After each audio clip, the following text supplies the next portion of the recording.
This podcast is brought to you by Contessa Digital.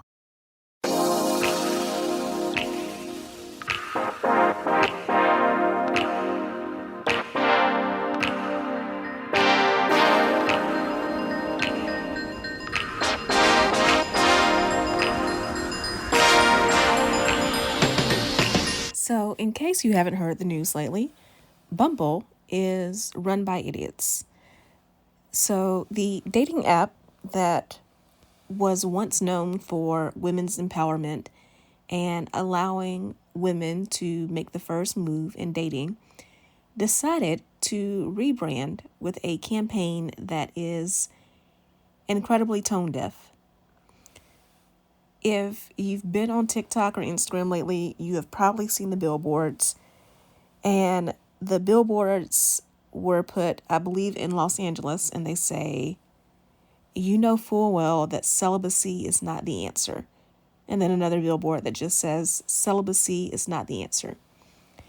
Because apparently Bumble thinks that the answer to dating app numbers being down, so there are fewer downloads, these app companies are making less money than they did before, and they have fewer overall users. They think that the answer to that is telling women, because one of these billboards features just a woman, they think the answer is telling women to sleep around and not be intentional with their bodies. So I don't want to completely talk about Bumble. I think that that is something for another episode. But I do want to talk about the thing that this billboard raised. And that's the idea that sometimes celibacy is the answer. Hello, welcome to Confidently Cherished. My name is Keshia Rice. I am a dating coach and hypnotherapist. I help ambitious women learn how to heal from their unhealthy relationship patterns and to create satisfying, loving, cherished, healthy relationships. So let's talk about this idea of celibacy. And I want to talk about 5 reasons why it may be the answer for you. But before I get into that, I just want to make something clear. I think, honestly, that the best thing a woman can do for herself is to practice abstinence. I think that that abstinence should be for a long period of time. You know, I grew up Christian. I studied religion in college. And there's a reason why most faiths, most spiritual texts talk about waiting until marriage and being very intentional about who you give your body to. Now, again, talking about things that should be for another episode, because I think diving into this would be a very long discussion. I'm not going to spend too much time on that. But I did want to hammer that point home because it really applies to these reasons for being celibate for maybe a shorter period of time for those who aren't waiting until marriage. But these things apply even more when you're deciding to be abstinent. And also, I just want to make it clear for as you listen to the rest of this, you know, everyone's sexual journey is different. And when I work with clients, you know, we discuss those things about how you feel about sex, how you feel about waiting or not waiting, having it or not having it, what your plans are for that. So whether you are abstinent, celibate, or you are currently sexually active, all of these points that I make apply. I'm choosing to talk about celibacy because of the Bumble billboard. And I think these reasons that I give you hone in on just how tone deaf it is, and how even if you were practicing celibacy, you could still be on a dating app and enjoy being on a dating app. But these are the things that I want you to consider when you think about sex and being intentional about having it or not having it. So, number one, celibacy can be a reset for you. So if you are in a period where you were in a relationship that was sexual, so maybe you were married and now you're unfortunately widowed, or maybe you were married and you were divorced. Maybe you were in a serious relationship for a long time that was sexual, and now you are single again and you are back out in the dating world. This can be a good period for you to reset. You know, again, growing up in church, I went to a church that fasted every year in January. And there would be different fasts announced each year. Like our most common was fasting from midnight to 4 during the week. And one of the reasons why I believed our pastor did that at the beginning of every year was because it was a reset. So fasting for spiritual reasons, not intermittent fasting, when, people do that for health reasons or to lose weight. But when you fast for spiritual reasons, the idea behind it is to hone your discipline so that you can deal with the temptations of the world better, right? It is about renewing your relationship with God because, you're not as focused on things like food. And oftentimes fasts can also include fasting from other things as well, say TV, electronics, you name it. It is about giving yourself some time to reset your mind. And even when we fast for food and dieting and health reasons, it's the same concept.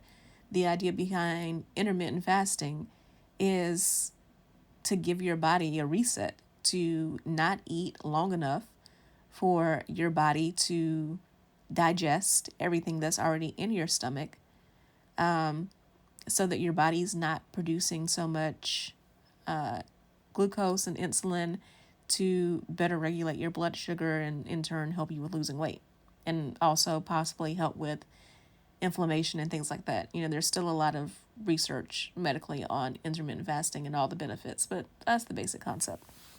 So deciding when a relationship ends that you want to be celibate as you decide what you want in relationships, as you date, as you get into new relationships, is really just a good time to reset and really think about your attitudes towards sex and what position it plays in your relationships. That brings me to number 2. Celibacy is a time for you to really work on evaluating your standards. Everything when it comes to relationships should have barriers to entry to you. You should not allow people, whether that's in romantic relationships or even your other relationships, your friendships, your relationships at work, to have such easy access to you. So when it comes to dating and romantic relationships specifically, you need to decide what is the barrier to entry to allow someone to kiss you, to allow sex, to allow all the physical things in between. And when I say what's the barrier to entry, does that mean would you allow a kiss on the first date? Or does there need to be a certain number of dates before that's okay with you? How well do you need to know someone? Is there a time period? And these things are very personal. In a podcast with, hundreds of listeners, maybe thousands of listeners at this point. I have to check my stats. But, with a large number of listeners, I can't individually tell you what your barrier should be. That's something that I work with my clients on when we do one-on-one work. But you need to have them. You need to have them in place. The best way to be in a healthy relationship is to enter all of your relationships with intention, and not intention to get married. Dating should not be a marriage or bust situation. Dating is a chance for you to find out what you like and don't like, to really hone your standards, to really know what your boundaries are, because you can say you have certain boundaries, but until you get into the relationships, you really won't know what's important to you, what's not important to you. It's kind of a trial and error thing. But this is your opportunity to get clear on those things and to understand that sometimes dating someone does not end in a relationship. Sometimes it does not end in a marriage, but it brings you a step closer to that.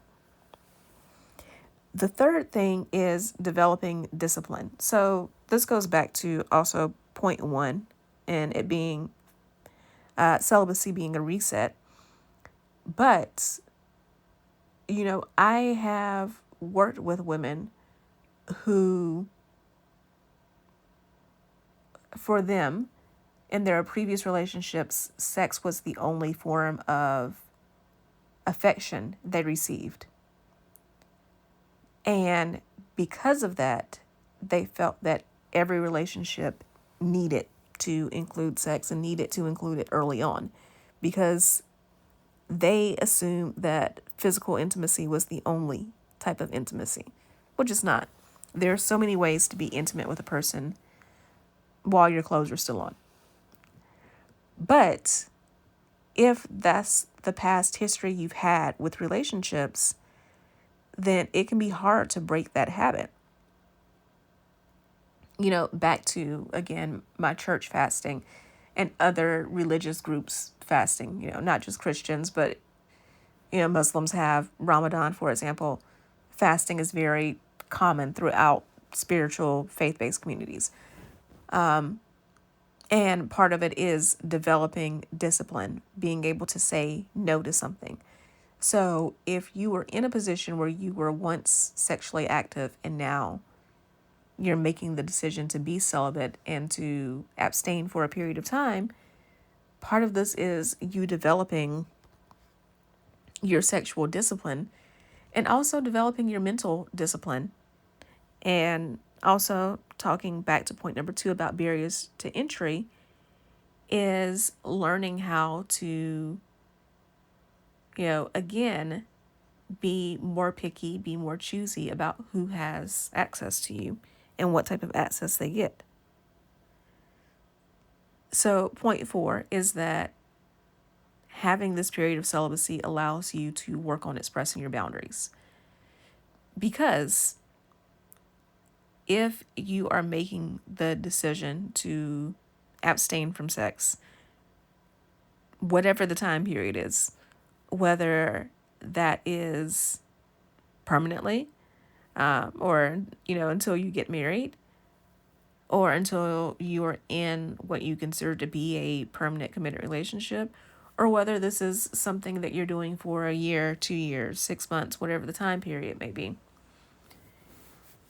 At some point in a relationship, you and the person you're with are going to discuss this. And this is a time for you to practice being firm with how you feel about that, being able to express why this is so important to you. And yes, coming from the perspective of a straight woman who dated, heterosexual men and who's now married to a man, there are some men, you tell them that you are practicing celibacy, you're practicing abstinence. There are some men who are totally respectful of that. There are some men who will push back. And I'm not saying that all the men who push back are bad men. Some of them are, yes. But they're bad men no matter what the situation is. There are some men who will push back, but if you are firm with your boundaries, if you explain how important it is to you, and keywords here, they care about you enough and like you enough, they will respect that. It's just a matter of you, again, being able to stand firm in those beliefs. And finally, my fifth reason for why a period of celibacy is so important is choosing to be celibate, choosing to abstain, allows you to really explore your own sexuality and sensuality.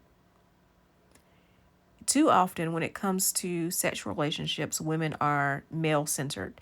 They are too focused on what it is that the man wants, how to make the man happy, how to please the man, all of that.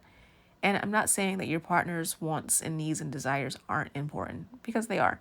But you have to look out for yourself first. You have to take care of yourself, your body, your mind, your needs first. And that means getting really clear on what it is that you want, what you like and what you don't like. When it comes to sex in particular, first of all, you need to understand there's a difference between sexuality and sensuality. Sensuality is taking pleasure in the senses. So that can be any of your five senses: taste, smell, touch, hearing, sight, any of them. And part of developing that is learning how to take pleasure in those things in a non-sexual way, especially touch. Being able to really enjoy non-sexual touch, whether that is from a partner or whether it's from the things in life, like enjoying the feel of a silk shirt on your skin. Those things are important. Learning to find pleasure in those things just makes life better. It puts you more in touch with your feminine energy. It is really, truly important. And you need that sense of sensuality before you can really dive into your sexuality. So if you are in a position where you're waiting until marriage and you've never had sex, being able to really dive into, again, enjoying things like non-sexual touch is important, because it will help you to be not as tempted, not feel as pressured into having sex. Now, if you are celibate after being in a sexual relationship, then back to my first point about evaluating, this is your time to evaluate not just emotionally, mentally, what you did and didn't like in previous relationships, but sexually as well. What did you enjoy and not enjoy? Were there times where you were with someone who pressured you into doing something that made you feel uncomfortable? Knowing what you know now, having grown from that experience, how would you handle that situation in the future?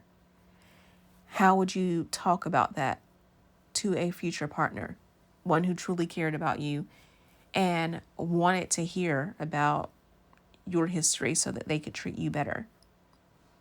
What are the things that you need to discuss as far as sexuality goes before you commit to a person? What are the things that you would want to discuss with them once you are committed or after you're married to a person? You need to have you need to have time to have these conversations with yourself. And the best time to have these conversations about sex and how you feel about it and how you would treat situations going forward in the future is when you're not in that situation, when you're not in a relationship, when you're not dating someone and that person may be bringing this up and that person may be pressuring you for answers. You want to have the time to think through it when you're on your own in a clear-headed way. So again, these are my 5 reasons for why sometimes celibacy is the answer. and why, if you're not planning to be permanently celibate or abstinent, having these periods in your life can be very helpful. So let me know what you think. As always, I am on social media at Keshia Rice, KESHIARICE, on Instagram, TikTok, and YouTube. On Instagram, take a screenshot of this episode and post it to your stories and let me know what you think. I will talk to you soon. Love you. Bye. Hey there. So you made it all the way to the end of the episode, which means I have two things to say. One, thank you so much. I truly appreciate it. And two, you like me. You really like me. So I would appreciate it if you would show that like by subscribing to this podcast so that more people can hear about it and enjoy it as much as you do. And if you want to know more about any of the links that I mentioned on this episode or any guests that I've had, be sure to go to KeshiaRice.com/links. That's KESHIARICE.com/links. I can't wait to talk to you again in the next episode. So see you then.